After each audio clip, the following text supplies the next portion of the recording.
Podcast. Hello, everyone, and welcome to the Cricket Podcast. So we have a full slate of weekend games from the Cricket World Cup to talk about.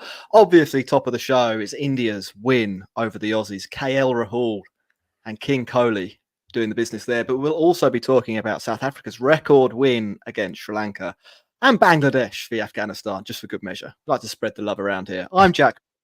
And I'm joined by Max Rowe Brown. How are you doing, Max Rowe Brown? Are you excited to be talking some Kohli cricket?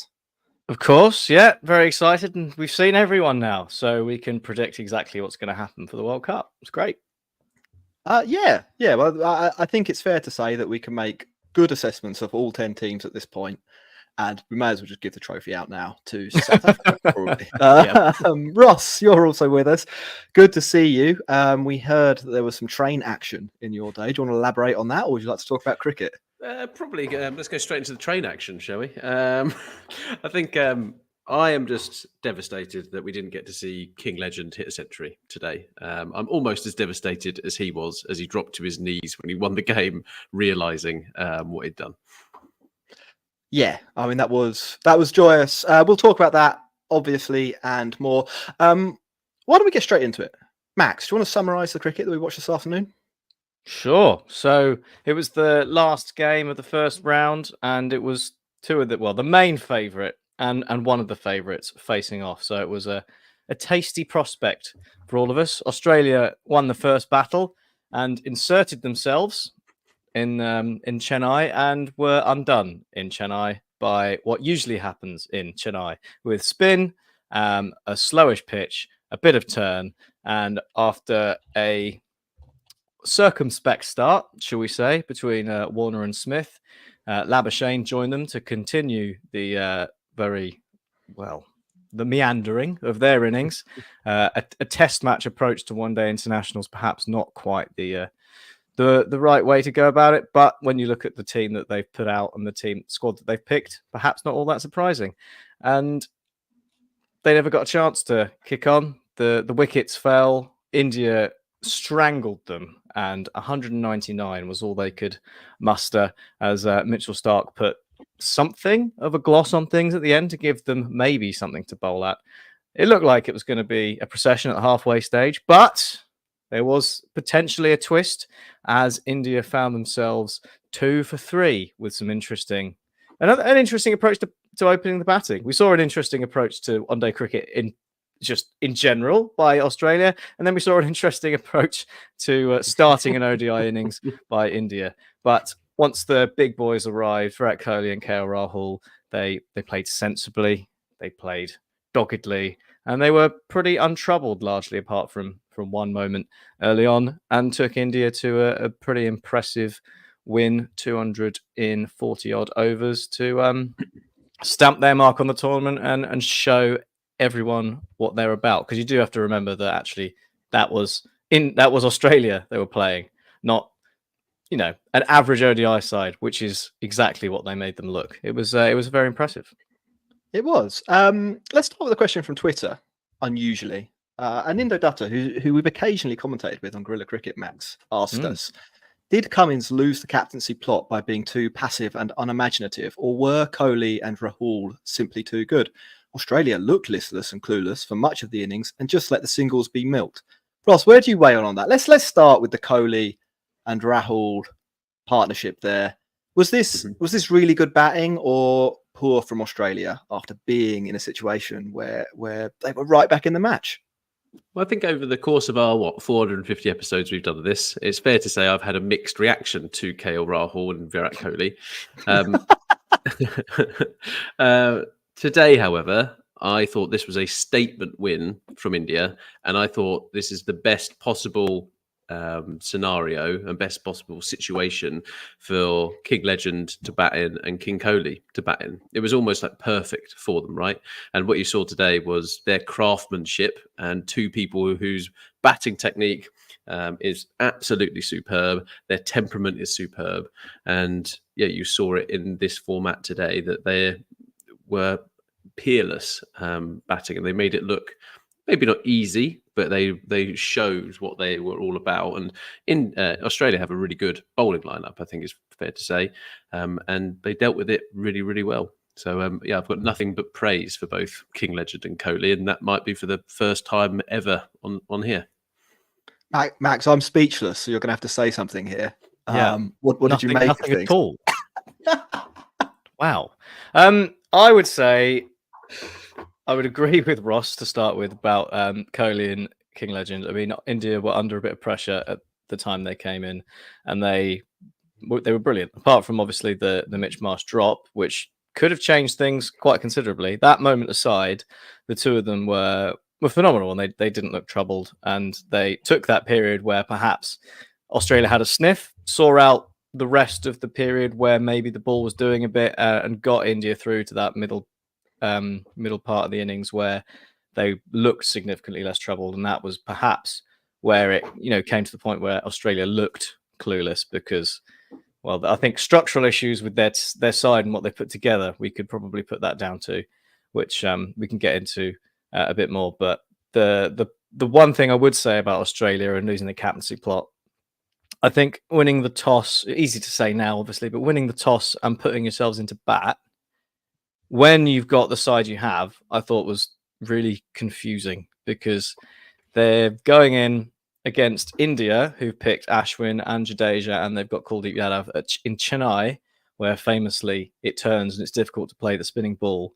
And we've seen in the, so far that it's, apart from that South Africa game where they were playing on a good deck and absolutely smashed Sri Lanka out the game, it's looked a bit different chasing. It's looked a bit easier to bat, and you can also expect some dew in the day-night game, which might make it a bit trickier for the three spinners that India have got in their side. And when you've only got one proper spinner, it seemed a bit strange to me that they didn't flip it around, decide to chase. Maybe as well, if you haven't got a great spin battery to use, you want to think about what the other weapons are for taking wickets, what you might have. Maybe a bit of reverse swing, for example, at the end, which you're not going to get if it's dewy because the ball's going to go wet and it's not going to do anything. If it's a bit drier, somewhere like Chennai, and you can get a bit of action on it, maybe towards the end you will get something out of it. So I thought they missed a trick there, just thinking about the tools they had in the box and the way they thought about going about winning the game. But again, easy to say when they've just been battered. So yeah, I think they kind of did a test match thing, and they looked at the pitch and they were like, "That's going to spin. We better bat." I would have been on that day four. yeah. It was just like, boys, like exactly what I was about to say. It was like the Australia had picked their test team and they decided to play Test cricket today. That is literally what happened, and it was baffling. And Max, I completely agree with you. And I think if it was roles reversed, they could have done that, right? They've got the batters in the Australian lineup to actually bat like King Legend did today and Kohli did today. And actually, if they would have been able to get India out for 200, 230 or something like that, they could have controlled it a little bit more. And they took that decision away from themselves. It was self-inflicted sanctions from Pat Cummins on the Australian lineup today. Another question we had from Twitter from Lackey: can Australia win the World Cup without Travis Head or Agar? Batting intent wasn't there. Head usually gets us off to flyers. Ross, you said they batted like a test match team. I think the aim was to sort of build partnerships, and they kind of did that to some extent. But as we sort of often see in white ball matches, when one of the wickets went down, because there weren't many runs on the board, there was an immense amount of pressure on the next man in. And I think, is that why Carey was out? Maybe not. Is that why Glenn Maxwell? He's not very good. Probably is why Glenn Maxwell did what he did. But do you think? Would you extend your test match comment that far? Do you think they just got it wrong completely in terms of their intent? And does Travis Head solve the problem? I think Travis Head is definitely a key cog in this lineup. I think that sometimes it just doesn't go your way, and when you lose a quick wicket like they lost Mitchell Marsh, it's such a big occasion. It felt a little bit like Australia got the occasion got the better of them, and I think playing in the Cheap Hawk and playing as India in their home tournament got to them. I do think Travis Head offers something a little bit different. He demonstrated even against India when he got kind of jettisoned into the side, that he can be attacking and he can take on Ashwin, he can take on Kuldeep, and I think that is a massive, massive part that you have to go out and play with that confidence. Here, they just felt a little bit circumspect. And if you win the toss and you choose to bat, your batters shouldn't be then circumspect, right? You should be being confident that you're going to go out and hit 300 runs. And yeah, I felt they got it wrong today. And Menners, who absolutely off the other podcast, who doesn't rate Pat Cummins' captaincy, will be sitting there to all his mates going, "Bloody told you," because it was poor from the Australians today, and normally something they typically get right in World Cups. Two sides to every coin, though. We should give a bit of love to the Indian spinners. A whole bowling unit, I think, Jack. Yeah. Yeah, I mean, no, that's fair enough. I mean, Bumrah gets the breakthrough, and that puts the pressure on straight away. I did think it was a really good strangulation job all round, though, from those spinners. And there'll obviously be some people that say, "Oh, look at the pitch." But cricket is a conditions game, and you have to make the most of the situation when it's presented to you. And India, Max, I think, well, they showed pretty clearly that they can make the most of these conditions. Yeah, it's not a surprise, is it? We've all watched cricket in Chennai. We know what happons. It's not something that the Australians wouldn't have been expecting or shouldn't have been prepared for. Surprise! I was half expecting actually once Labuschagne and Smith were out, that we were just going to see them try and sweep every delivery once again, like their Test match approach of however many months ago, or 6 or 7 months ago. Yeah. But I think what impressed me the most was just the accuracy. I think Jadeja, prime example of that, just on the spot, every ball. There was nothing loose. So the boundaries dried up. And that was where the pressure came from, because they weren't milking ones and twos enough. There were, enough dot balls that the release had to be a boundary, and they didn't allow any simple boundary. No one dropped short and allowed them to pull or cut an easy four. No one over pitch, no full tosses, nothing like that. It was on the spot every time, and really, really impressive job. I think you can look at the way Australia batted again, like you say, two sides of every coin, Jack. With the way Smith and Labuschagne batted, they allowed India's spinners to do that. They allowed them to just find the spot and bowl it, almost like a test match line and length. They just plugged away at the same area, and Australia didn't try and disrupt them or do anything to change that. And it really allowed India to play to their strengths. I mean, Jadeja in particular was very difficult to play, because he was bowling at about 58, 59 miles an hour and turning it, which, I mean, fair enough. That is tricky. You have to give credit where credit's due, and, be a little understanding, perhaps, to Australia's batters, but the ball he bowls to Steve Smith, that got Smith was obscene. That'd be one of the balls of the tournament. Like Steve Smith, that's his bread and butter in Test matches. He doesn't get out the deliveries pitched in that area, and that's why he's so successful. Yeah, he wasn't trying to do anything with the ball. It wasn't like later on in the innings, Kuldeep set up Maxwell. He sort of fired one in short, and then I think he bowled slightly slower for the one that bowled him, and there was a really nice piece of bowling. But Maxwell was trying to hit the ball into orbit. Like the stumps were there to hit. Steve Smith, one of the most sound, technically defensive batters in the world, is trying to fully cover up, and basically doesn't get anywhere near it. And I think you're right. Like the pace that the Indians bowled at, particularly I think Kuldeep and Jadeja, is sort of the key to it.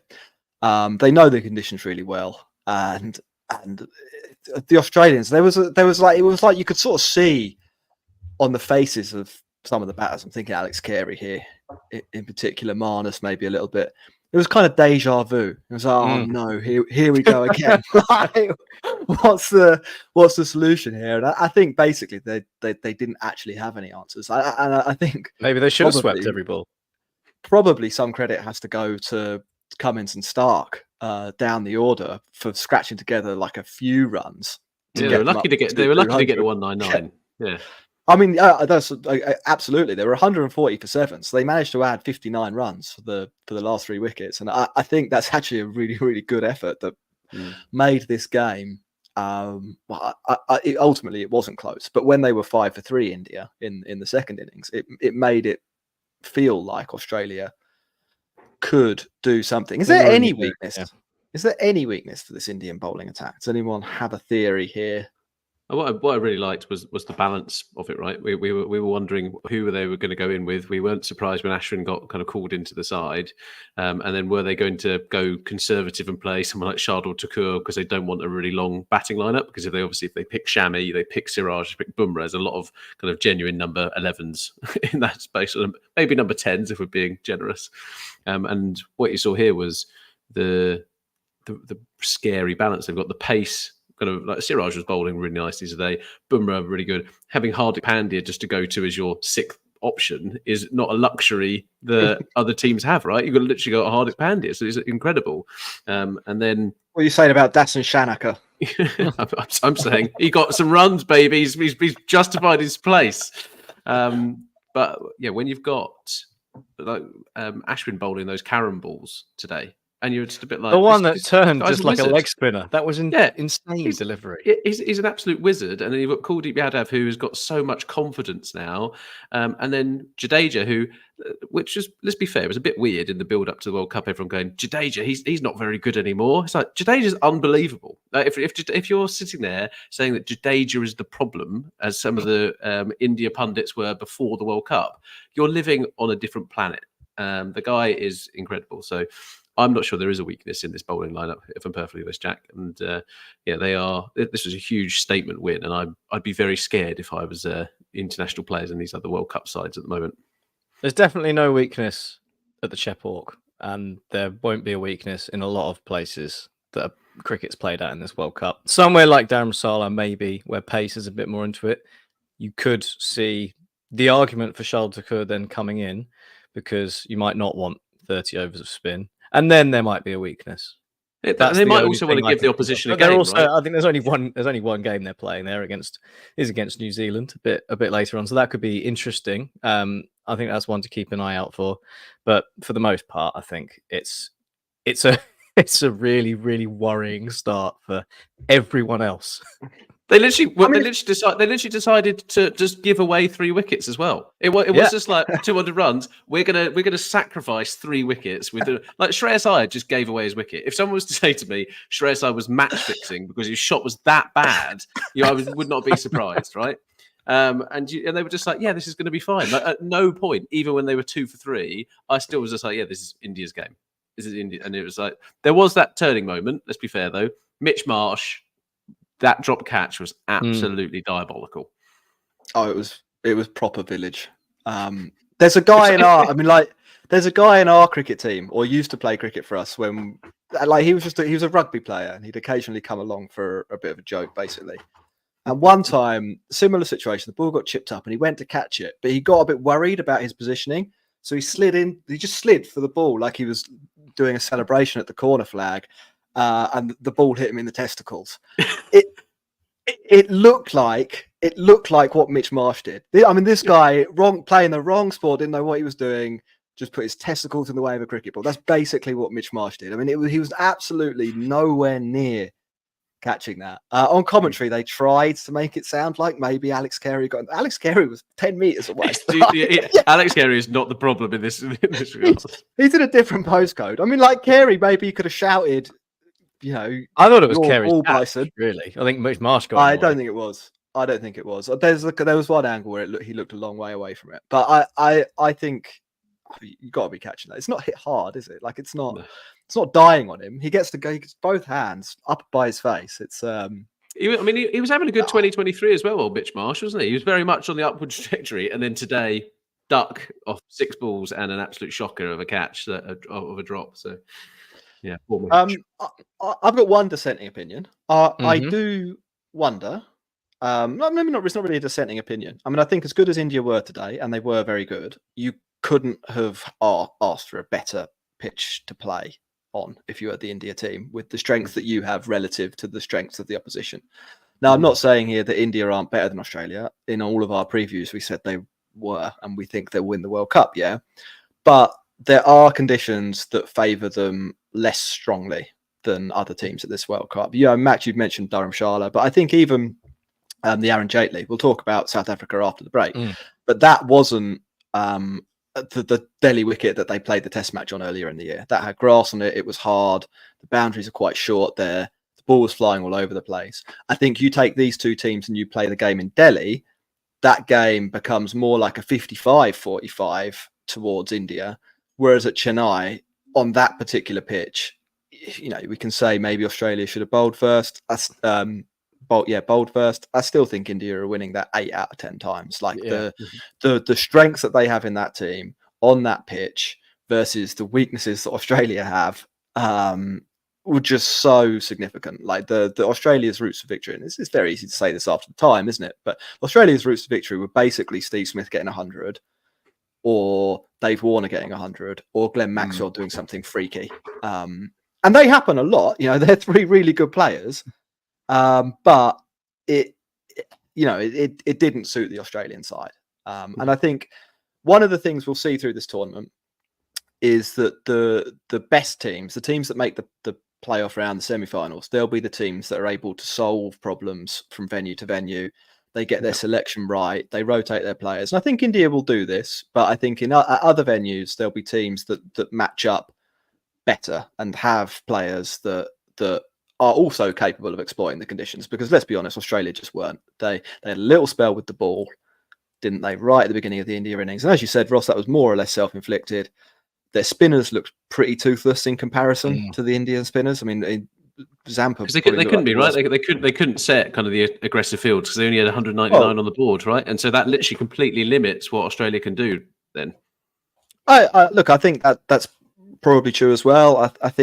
I don't think Zampa bowled very accurately. I think he bowled too wide of off stump on a pitch where you really had to target the stumps. With his safety goggles and Glenn Maxwell is a very good part-time bowler. If Glenn Maxwell were better at bowling, he would bowl all the time, right? He isn't. He's at the top end of part-timers.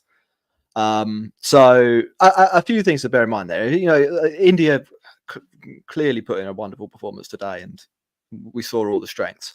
But don't give up hope if you support another nation like this. I still think there are twists and turns to come in this tournament. They could all get injured. That's still a possibility. I was jumping ahead a little bit to the semi-finals. The 2 semi-finals are they're in Mumbai and at Eden Gardens in Kolkata. Both of those pitches probably won't be like the one we see at Chennai. And so if you are Australia or you're England or you're New Zealand or South Africa and you play India at one of those, you probably shouldn't be expecting the absolute onslaught that Australia were on the end of today. Like there's a little bit of hope. Having said that, like a lot of things went right for India, didn't they? And Mohammed Shami could come in for Ashwin, and Hardik Pandya could not have his hand smashed off. Yeah. You've got Shubman Gill to come in, so it's swings and roundabouts, as they used to say in football. They don't really say that so much anymore, but some things to think about. Anything else anyone wants to say on this match? Well, I think we've really covered KL Rahul not getting his 100 and then admitting straight after the game that he'd done the maths and he was really disappointed to hit the ball for 6. Ross, I don't know if you want to weigh in on that. You gave him a lot of credit earlier. But yeah, it was just the most pure King legend thing ever, right? He's got an elite level mentality for an unbelievably selfish cricketer, and it's amazing to see like his only currency in life is him hitting those personal milestones and him hitting that runs. And that's where we talk about cricket being a team sport, but it's full of individuals, and King legend is the person who like demonstrates that the best. And he was absolutely brilliant today, and the shot to win the game as well, like back foot punch over cover off of Pat Cummins, rockets for 6. You just be like, how could you? Well, he got it wrong, didn't he? He was trying to hit it for 4. So he was trying to hit it for a 1 bounce 4, and he's actually too good at cricket. Yeah. He hit it too well. He was and it was absolutely spectacular. But I'm not surprised. King legend at 5 in this India side, in that condition, in that situation, there's not a more perfect person to be playing for India at that point, I don't think.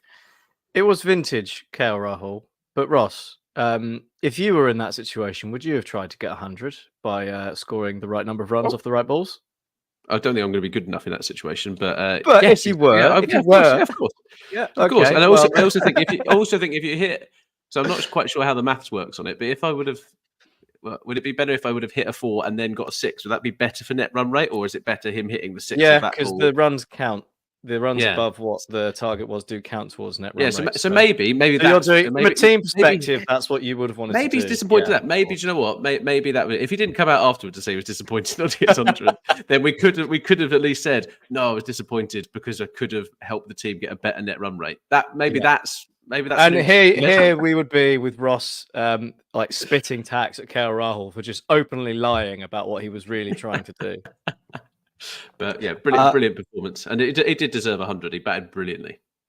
Right, we're going to wrap up part 1 here. We'll be back to talk about South Africa v Sri Lanka. Nearly forgot who they played. Watched that whole ODI and completely forgot one of the teams after the break. Before we do, though, if you're watching on YouTube, hit subscribe now, hit like now, say hello in the comments, give us a little interaction.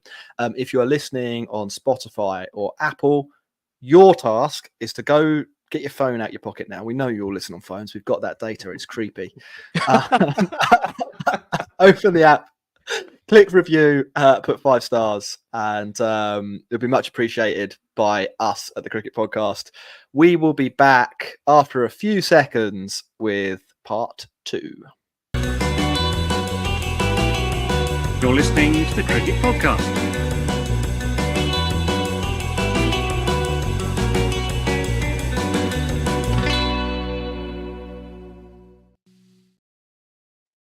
Hello, everyone, and welcome back to the Cricket Podcast, where we're going to be talking about South Africa v Sri Lanka. Nearly did it again. Nearly forgot them twice. I mean, Sri Lanka There was only one won the side World in Cup. this game, to be fair. Well, yeah, that's a fair comment. Max, before we do that, though, we have a sponsor for this show. Their name is Manscaped. They sell ball shaving and face shaving products. Could you elaborate for our audience? I can, although you've summarized it in such a pithy and accurate way in such a short space of time. But what you need to do is you need to go to manscaped.com and use the code 20% off to get free. Use the code CricketPod to get 20% off plus free shipping. Don't put 20% off in the code box. That won't work. That won't do anything. But yeah, you can go over there. They got a whole range of goodies for you to purchase. The Platinum package is one of our favorites, with the Lawnmower 4.0 and various other self-care products, ball deodorant, toner, moisturizer. It's all good stuff. Highly recommended. And 20% off for you. Cricket Pod is the code. Cricket Pod. You're welcome. Plus free shipping. Plus free shipping. Yesterday, South Africa took on Sri Lanka. It was the slightly later game. South Africa batted first. Sri Lanka won the toss and decided to bowl. That's a decision you want to take back, isn't it? The previous record for most runs in a Cricket World Cup was 417 for Australia. And I don't think South Africa really was setting about breaking it, but they did. And in fine style. So the new record is 428. It was basically a masterclass in how to build a modern ODI innings. Quinton de Kock and Rassie van der Dussen batted at a decent tempo through the power play. Then Quinton de Kock went ballistic, got his 100, got himself out, brought Aiden Markram in, who went ballistic from ball 1. Rassie van der Dussen continued to tick away. He finished 108 off 110 before they finally dismissed him, which brought Heinrich Klaasen to the crease. Just who you want to see.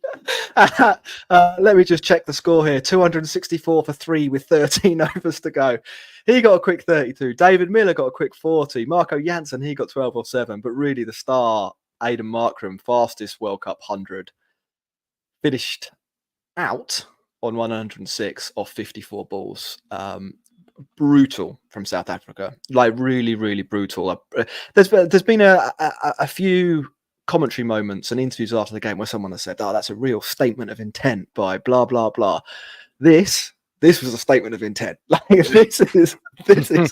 this was full on warfare from the South Africans. In response, Sri Lanka, you know what? They actually gave it a little bit of a go. Yeah. At one point, Kusal Mendes looked like he was going to break Aiden Markram's quickest 100. He finished 76 or 42. Batted really well, 8 sixes. They did feed the shot a little bit, but 8 sixes. I'm not going to argue with that. And they carried on. Sri Lanka. They managed to get up to I think actually a really creditable 326 all out with 5 and a bit overs to go, which is obviously a 100-run shot. I mean, you've been battered, but there is a world where this Sri Lanka team are all out for 90. I think, and that didn't happen. We saw it in the Asia Cup final, right? They were all up for 51. So they look pretty disinterested in the field, but decent with the bat. South Africa, though, we did say they looked quite good, Ross, in the previews. Did we expect this? I mean, this was nuts.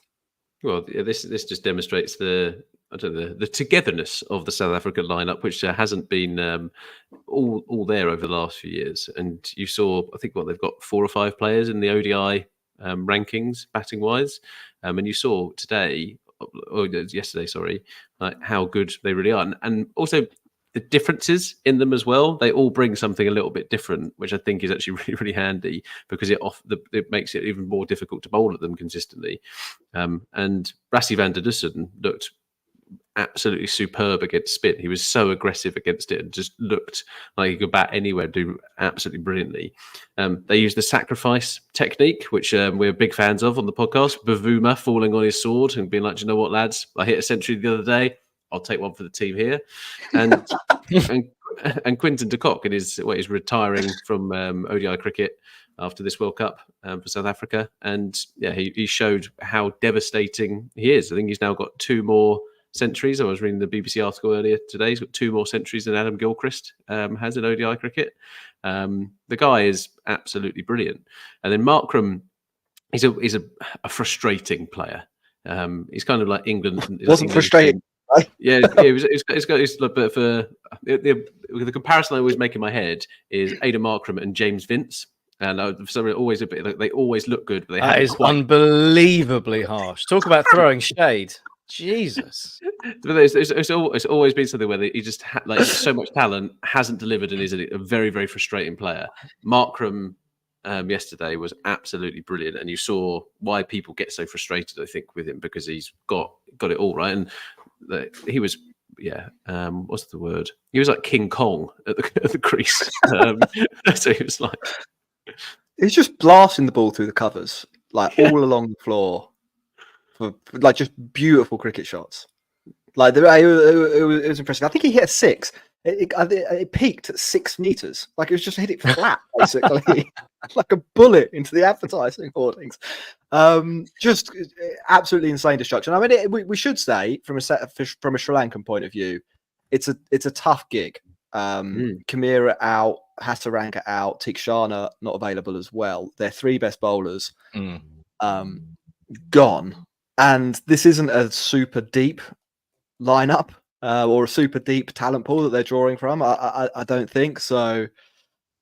Yeah, like I don't think Sri Lanka. Yeah, I don't think Sri Lanka disgraced themselves by any stretch of the imagination. I actually thought, and I think that even the batting, I know there's a little bit like South Africa going, we could bowl anyone. You are not chasing this down. And there was a little bit of that, but I don't think they disgraced themselves at all. I think they showed that they were at least competitive with the bat, but bowling wise, bloody hell, that it's going to be a long tournament if Tikshana's not available as well. Yeah, it was a bit of a shame, and we saw a lot of Patarana at the IPL, and he looked pretty good there, but not yesterday. 95 runs for 1 wicket for him, which is a pretty chastening entrance to World Cup cricket. You've got to go through that stuff, though, haven't you? Yeah, it's a bit of a rite of passage. Like I'm sure. With your first. Yeah, with a bowling action like that, it only takes a very small amount of stuff to go wrong for it to go horribly, horribly wrong. So, I mean, he's not the only one that suffered, is he? So I don't think he can at least look at that and be like, well, I've got some company. And crucially, he still had a good 5 runs to go before his ton came up. So you've got to look at the positives. He looked on pace to break the Zampa record, or at least the Rashid Khan record, 110 runs in a World Cup match, but did drag it back a little bit at the end. Bowled a couple of good overs, so well done there. I really wanted to shout out Rassie van der Dussen as well. Now we know that he's quite good, but he'd actually had pretty poor 2023 so far. He'd only averaged 38 at a strike rate of 87 versus 79 at a strike rate of 100 in 2022. We'd said that South Africa, they might be one tempo batter light. If he plays anything like that for the rest of the tournament, this South Africa team are going to be the guy they wanted. Yeah, real handful. And then we're not, Sri Lanka did bat well, but we also saw what South Africa are kind of about with the ball, which is 5 genuine wicket-taking options. Everybody picks up a wicket. Marco Jansen, we thought he might be quite expensive, and he was, but he managed to get 2 and 2 quite early wickets as well in the power play, which is vital. Kagiso Rabada is your first change. No one's sniffing or turning their nose up at that, are they? And I don't know how to say it. I've been saying curtsy, but someone on here said Kurtzer the other day. I think it's Kurtzer, but I'm only going by Kyle Kurtzer. Him bowling rockets, but well. Yeah. I mean, I think what you said about the South Africa bowling attack is spot on. It's expensive wicket taking options, basically.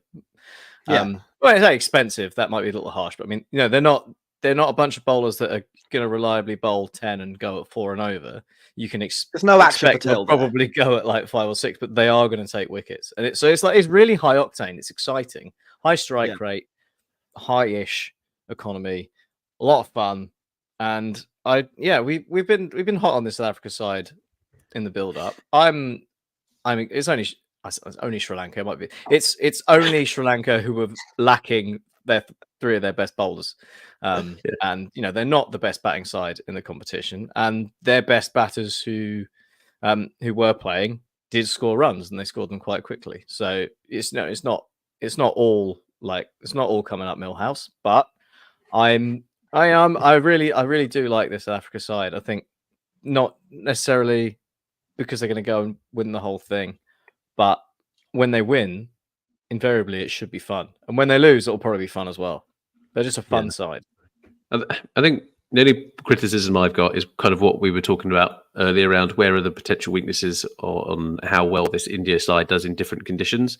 Like how well will the South Africa side do, say, playing at the Cheap Hawk or whatever. I'm not sure if and when they actually play there, but they do have Maharaj, and he was kind of chosen as their frontline spinner, which I can understand, being the kind of left arm kind of darts that he bowls.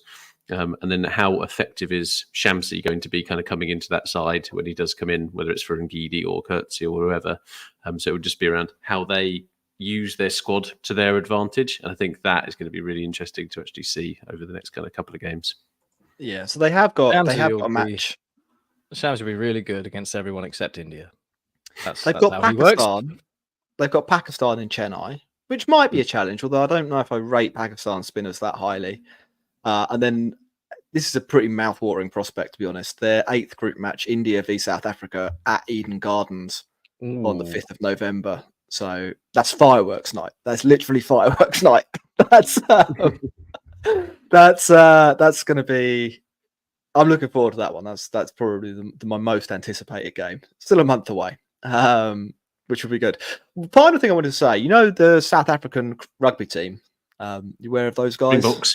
Yeah, Springboks. Yeah. They're called the Bomb Squad, aren't they? Or they have a group of players called the Bomb Squad. I think we need a nickname for the South African top order.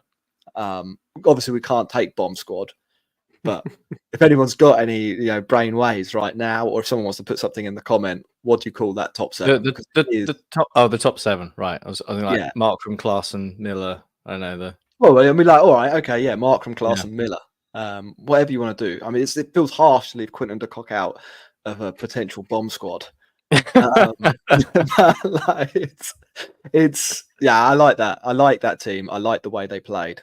That was a fun cricket match, even though it was quite one-sided. Sometimes cricket can be fun, even when one team is absolutely humping the other one, and that was one of those occasions.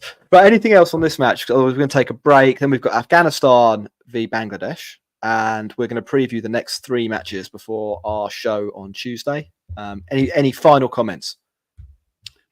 No, that's just a reiteration to like and subscribe and review and tell your friends. Yeah, tell your mum. Yeah, we're the number 1 ranked Indian cricket podcast at the moment, or cricket podcast in India. So that came out today, Yeah. didn't it? So pretty good, lads. There you go. Well done. Handshakes all round. Thank you Thank for you. your support. Thank you, supporters. We're going to play the music for the break, and we'll be back in 10 seconds. You're listening to the Cricket Podcast.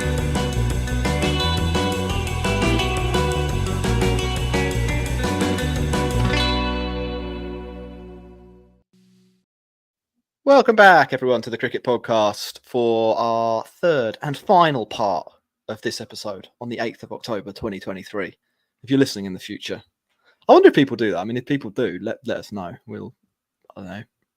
It's not really evergreen content necessarily, is it? But for a certain sort of person, maybe it is. These 3 specific games in this specific World Cup. Yeah. Timeless. Afghanistan v Bangladesh was the match yesterday. It was a battle of two teams we didn't really expect, or we don't really expect to do that well at this tournament. But you never know. You never know if one of them gets on a roll. They've certainly got players, both of them, that could do damage. Afghanistan were the guys who got to bat first, courtesy of being inserted by Shakib Al Hassan, and it was a good decision from Shakib. Was it a good decision to leave Tamim out of the World Cup squad? We're not sure about that one, but this one was a good one.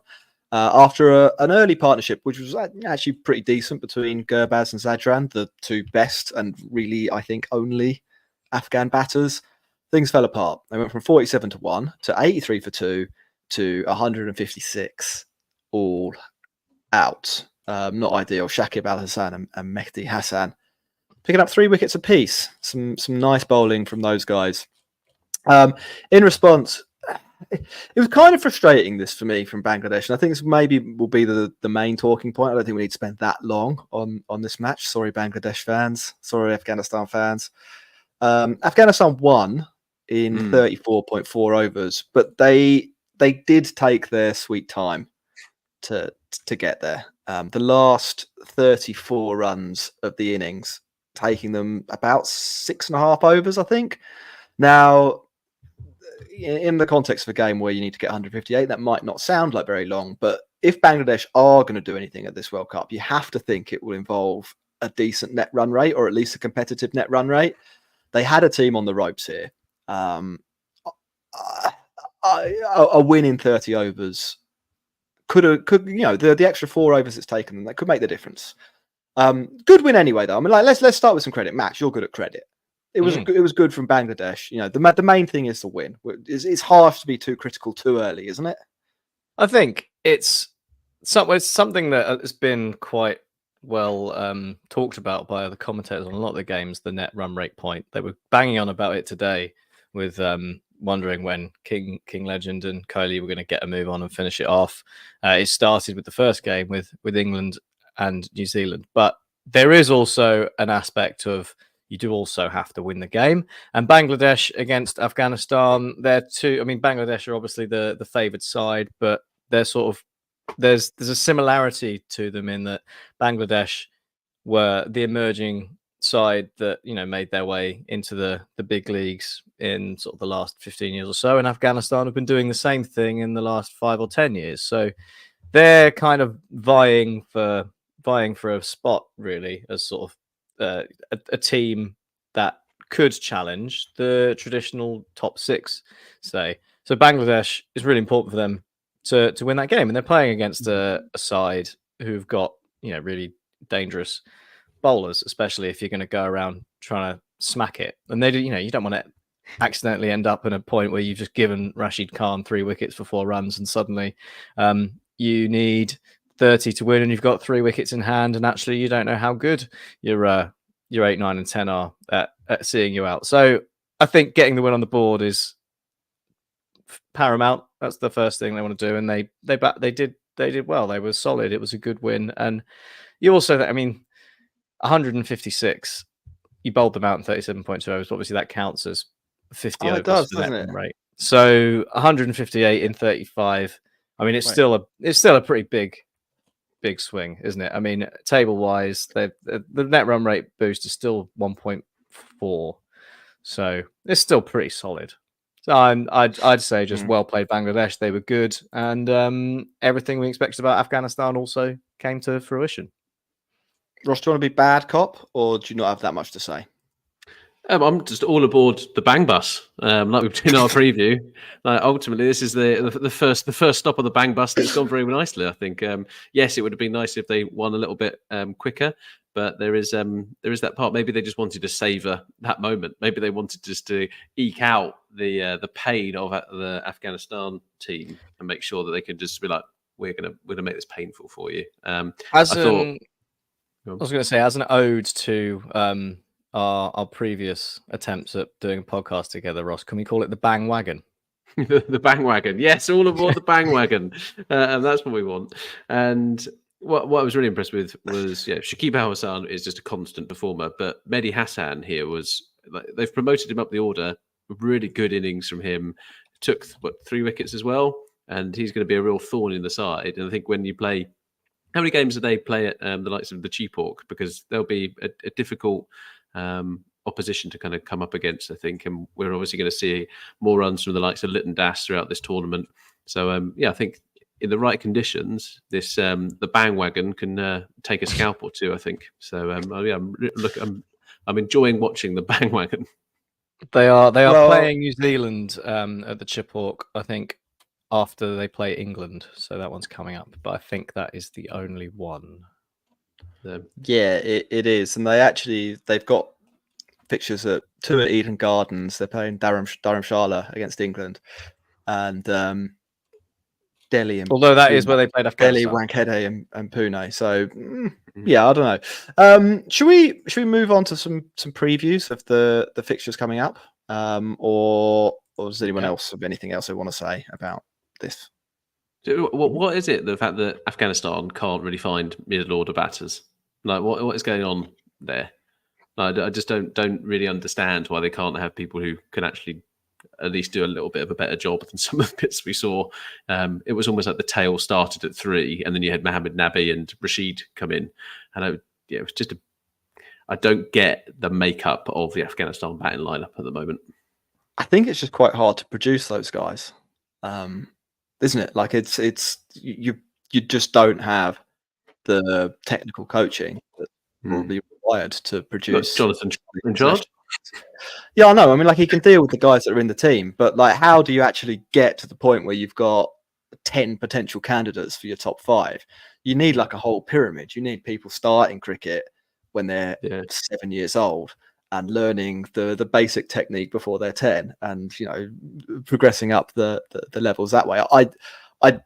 I don't know that much about grassroots Afghan cricket, but I would be surprised if they have the facilities required, the cricket academies that they've got in India, or the counties that they've got in England, the states in Australia, or the school system that they have in South Africa, which is where batters from all 4 of those nations come from. Not to mention the instability that may or may not have been contributed to by Western powers in the last 20 years. Are you saying that the cricket academies are not very high up on the Taliban's agenda, Max? Is that what you're saying? I wasn't suggesting that, really. I was thinking more about the Americans and the English coming over and blowing. They weren't high up on the US agenda either.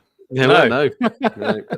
Right. So coming up tomorrow, let's move on to some previews before we wrap up the show. We've got Netherlands v New Zealand in their first matches. Well, we all know what happened with New Zealand. They cruised to a comfortable victory over England, and the Netherlands were involved in a competitive, if ultimately slightly one-sided result-wise game against Pakistan.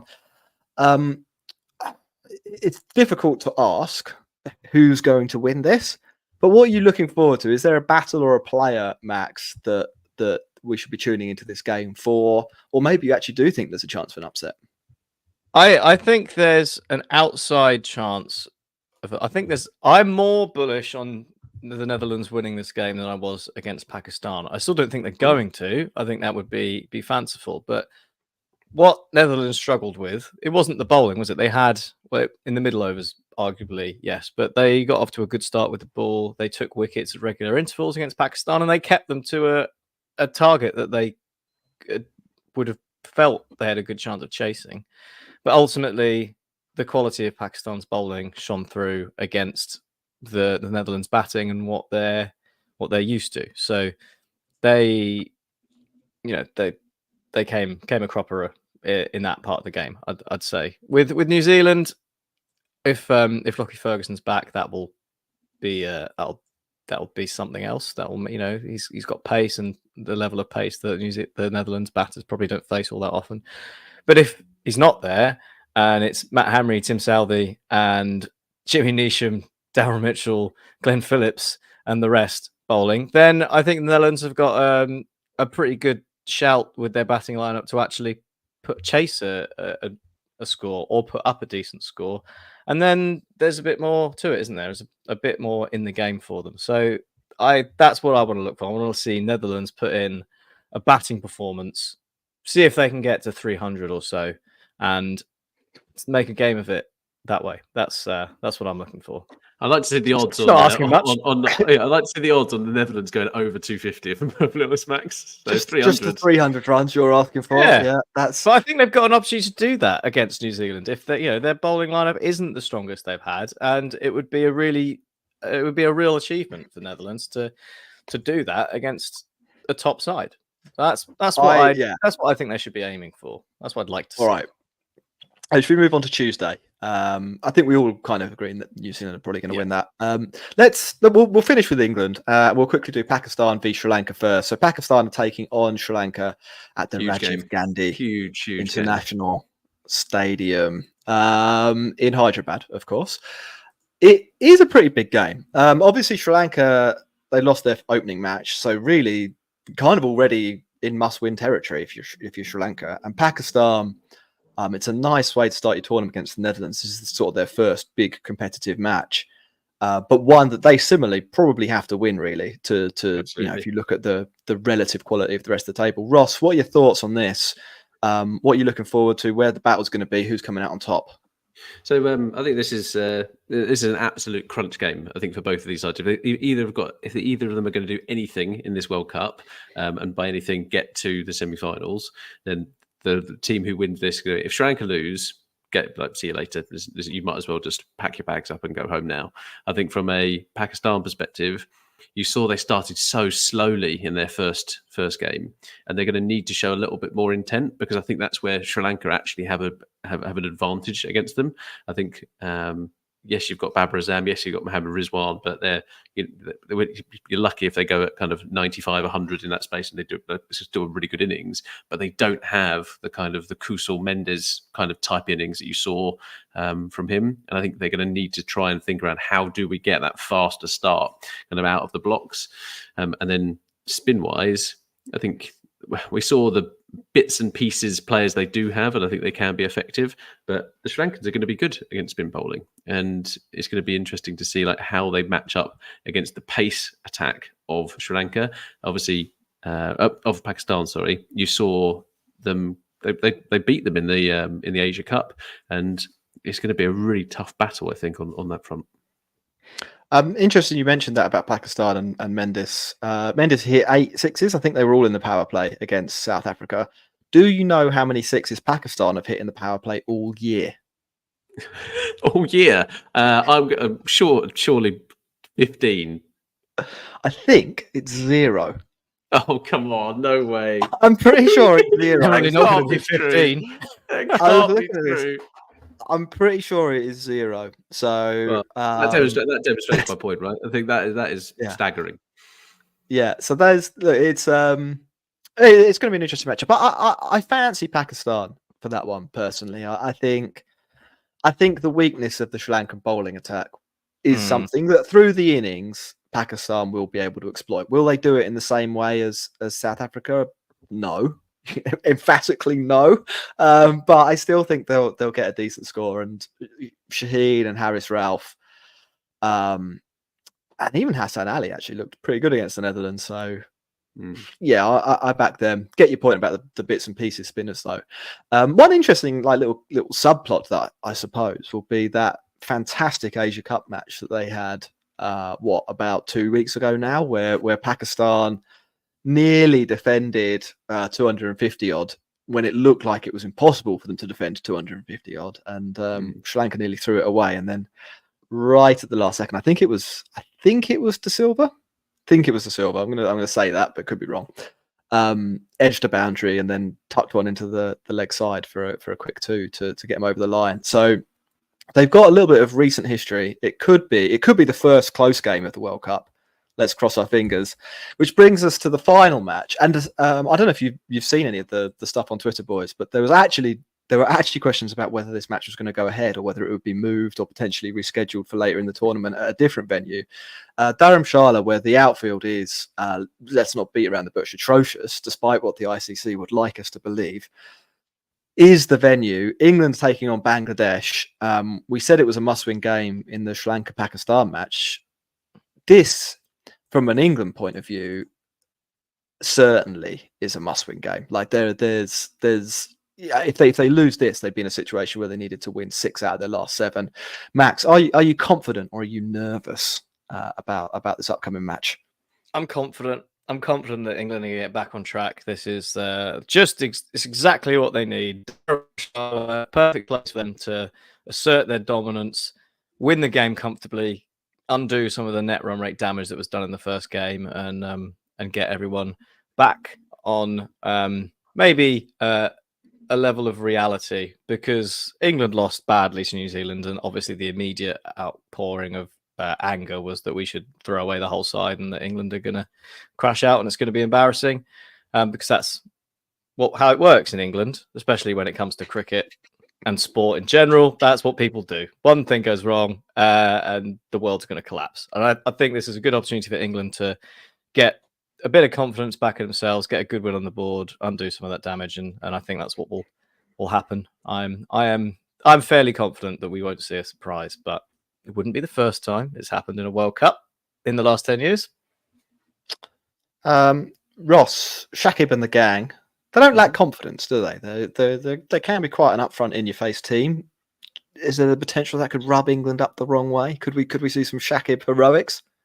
I think so. I think it's going to be interesting to see how some of their players have actually developed and how you start to see. Like, well, I'm a big fan of Litton Das. I already mentioned him on the show, and Mehdi Hassan are both really good players.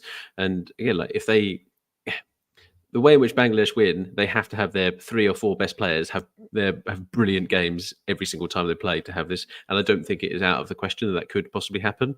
But England are a bit of a wounded animal at the moment, and I think that there is a lot of corrections to kind of go on. Ben Stokes is unlikely to play. He's kind of carrying an injury, and you're kind of sitting there going, look, England with Ben Stokes, massive favourite, or kind of in the top kind of 2 or 3. Without Ben Stokes is kind of a question mark around how the balance of the side, and it's going to be interesting to see how England kind of pick a team. There was even talk that Jonathan Trott was pretty much saying, look guys, don't risk your best players, and England are going to be kind of resting some of the ones who could potentially get injured.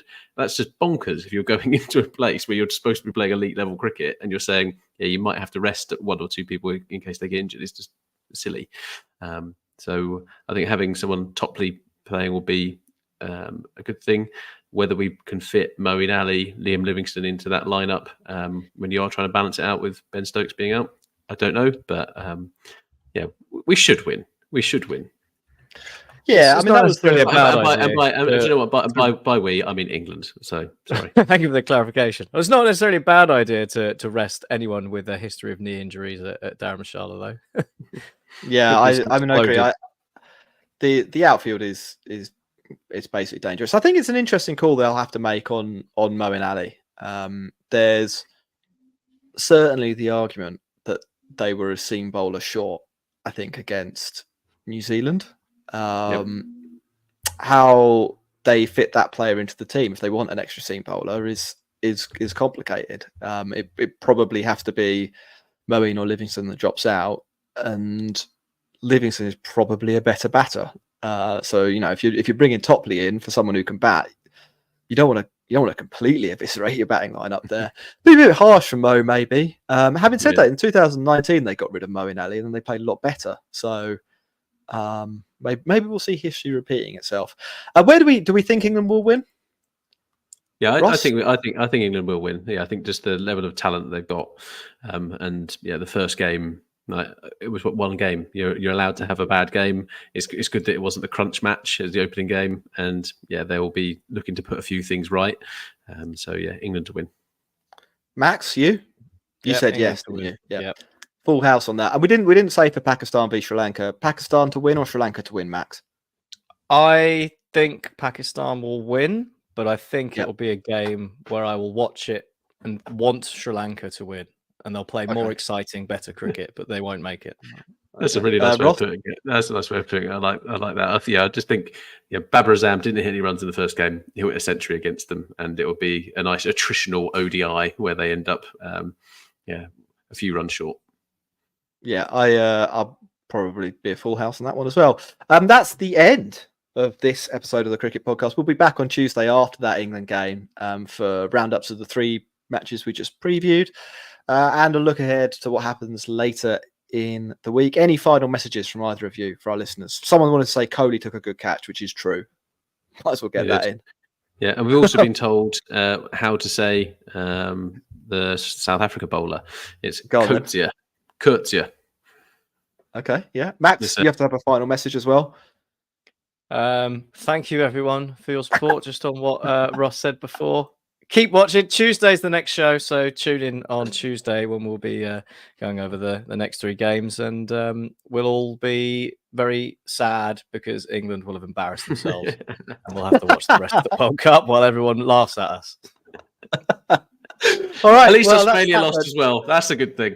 That's true. Cool. All right then. Let's end this. Thanks very much. Remember to like and subscribe.